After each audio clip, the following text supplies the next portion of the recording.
Ассаламу алейкум, хурматлы дуслар.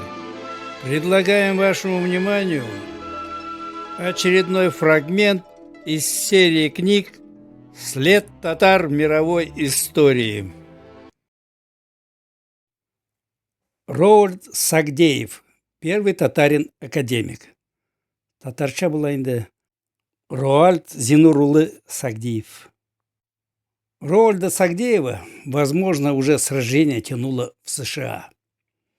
Как много значат в нашей жизни имена. Вряд ли Зинур Сагдеев, называя своего первенца в честь полярного путешественника и исследователя Руаля Амундсена, мог предполагать, что его сына тоже потянет в США. Имя – это тайный код, который влияет на судьбы и характеры людей. Второго сына Сагдеевой нарекли тоже не совсем обычно, уже в честь первого открывателя другого полюса, северного, Роберта Пири. Но потом родились третий сын и четвертый. Полюсов больше не осталось, и глава семейства передоверил это хлопотное дело придумывать имена сыновьям своей супруге. Та, не мудрствуя лукаво, назвала их просто Ренат и Рустем.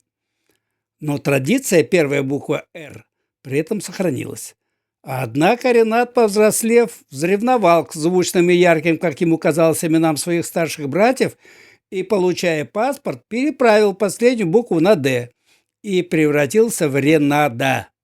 Так академик Ренад Сагдеев, его назвал и Борис Ельцин, вручая в 1994 году государственную премию за выдающиеся заслуги перед Россией в области физико-химических изысканий.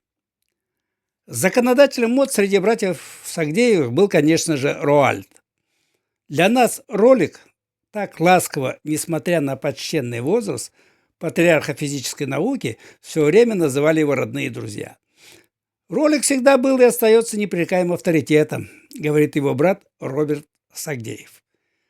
В интеллигентных казанских семьях было принято обучать детей изящным искусствам. Ролик брал уроки игры на виолончели, младший кто на скрипке, кто на рояле. Ролик увлекался также футболом и шахматами, был чемпионом Казани среди юношей, посещал художественную школу, он никогда не расставался с кистью. Но музыку не взлюбил. По его примеру, братья тоже забросили свои музыкальные занятия.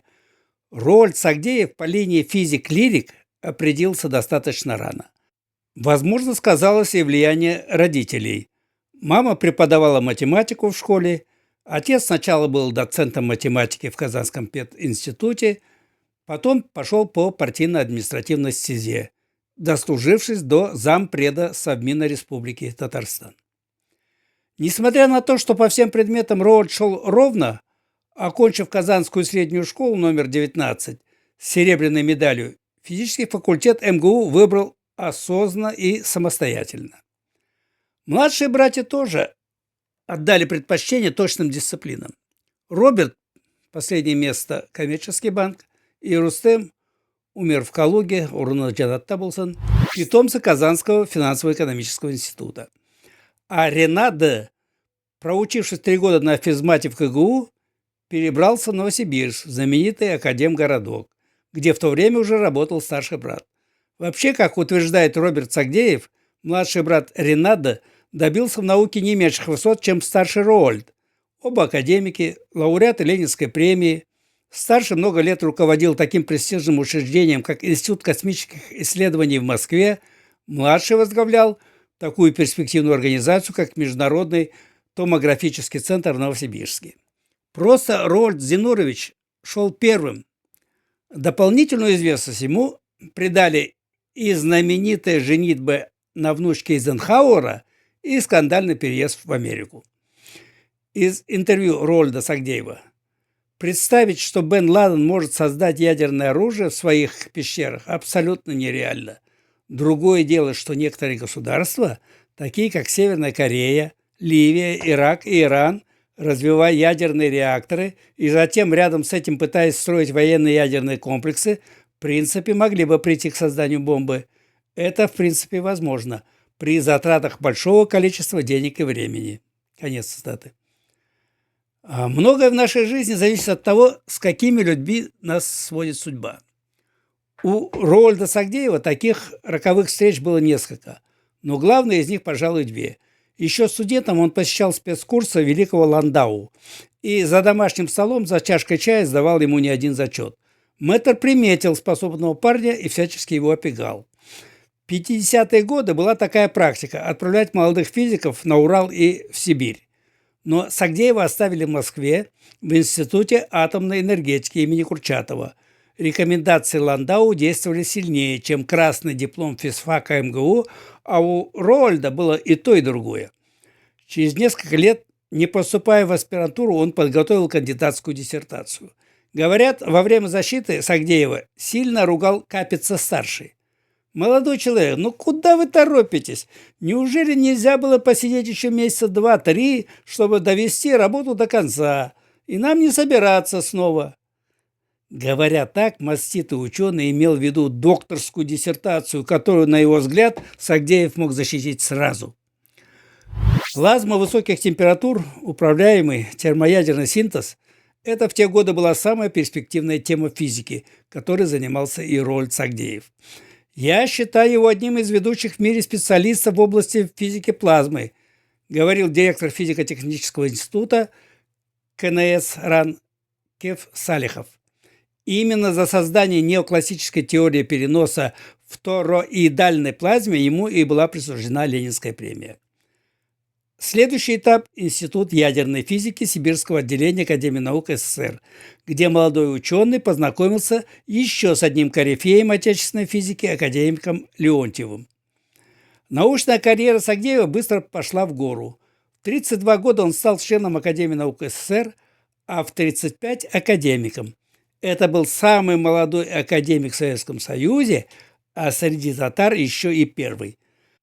Тогдашний руководитель Татарии Табеев счел необходимым пригласить прославившегося земляка в гости, о чем в семье Сагдеевых до сих пор вспоминают с благодарностью.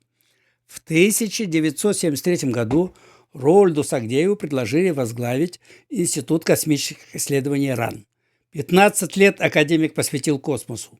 Под его руководством был проведен ряд уникальных исследований на космических аппаратах серии «Космос», «Прогноз», «Интеркосмос», «Метеор», «Астрон», «Марс», «Венера», орбитальных комплексах «Союз» и «Салют».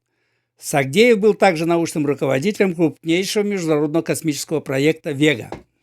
Роальд Сагдеев о периоде застоя. Как-то очень тихо, незаметно происходило перерождение в сфере морально-этических норм. Это объясняется тем, что продвигались наверх выгодные правящей элите ученые, в кавычках ученые, которые готовы были в любой момент из конъюнктурных карьерных соображений проштамповать то или иное решение. Конец цитаты. Трудно сказать, как бы сложилась дальнейшая судьба ученого, если бы ему не встретилась одна любознательная американская журналистка. Если Ландау оказал решающее влияние на профессиональный путь Роальда Сагдеева, то Сьюзен Эйзенхауэр перевернула всю его личную жизнь. Они встречались несколько лет. То в Америке на различных научных конференциях, то Сьюзен наезжала в Москву, пока, наконец, не решились на официальное заключение брака. «Я был на их свадьбе», – рассказывает его брат Роберт Сагдеев. «Брак они зарегистрировали в московском ЗАГСе номер 1. Сначала собрались все друзья и знакомые, потом отмечали в более узком кругу в американском посольстве. Как потом шутили, эта свадьба стала самым удачным совместным предприятием США и России. Советское руководство было в шоке. Железный занавес во времена Горбачева только-только начал приоткрываться. Герой социалистического труда, кавалер 2 орденов Ленина, орденов Октябрьской революции и Трудового Красного Знамени, народный депутат СССР, крупнейший специалист в области физики плазмы, руководитель космического института. Разве можно такого человека выпускать в Америку? И не выпустили бы, если бы избранницей Сагдеевой была рядовая американка, а не внучка бывшего президента США Эйзенхауэра. Из высказывания Роальда Сагдеева. Вообще интерес к физике, точным и инженерным наукам за те 10 лет, что я преподаю в США, здесь систематически снижается. Особенно это чувствуется на уровне аспирантуры. Половина аспирантов, которых мы ежегодно набираем, выходцы из стран Юго-Восточной Азии. Устроились и жили в Америке молодожены неплохо. Ровальд Сагдеев работал в Мэрилендском университете, но связь с Россией не обрывал. Он так и не принял американского гражданства. Академик сохранил за собой должность главного научного сотрудника ИКИ РАН и часто приезжал в Москву. Бывал и в странах СНГ, где вел переговоры об установке автономной спутниковой связи для бывших союзных республик. Назарбаев, Акаев, Шеварднадзе, Алиев, тогдашние руководители этих республик, его личные друзья, и очень хорошо его встречали, рассказывает Роберт Сагдеев. Однако проект был дорогостоящим. В те годы финансы изыскали не все. Из интервью Ровальда Сагдеева. Самое важное, что сегодня происходит в науке и действительно может коренным образом повлиять на нашу жизнь, то, что генетика и вообще биология стали на твердые инженерные рельсы и превращаются из науки в индустрию. Здесь можно ожидать что-то вроде промышленной революции. Другой прорыв – исследование мозга, настоящая атака на головной мозг человека, которая очень скоро принесет конкретные плоды. Я состою в комиссии, которая занимается поддержкой исследований в новых приоритетных направлениях в США, и знаю, что различные проекты изучения мозга получают значительное финансирование.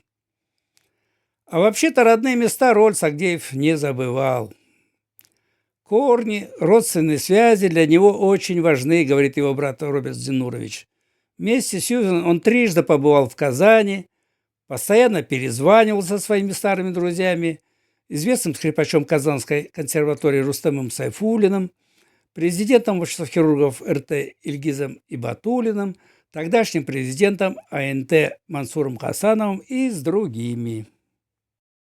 Спасибо, что досмотрели видео до конца.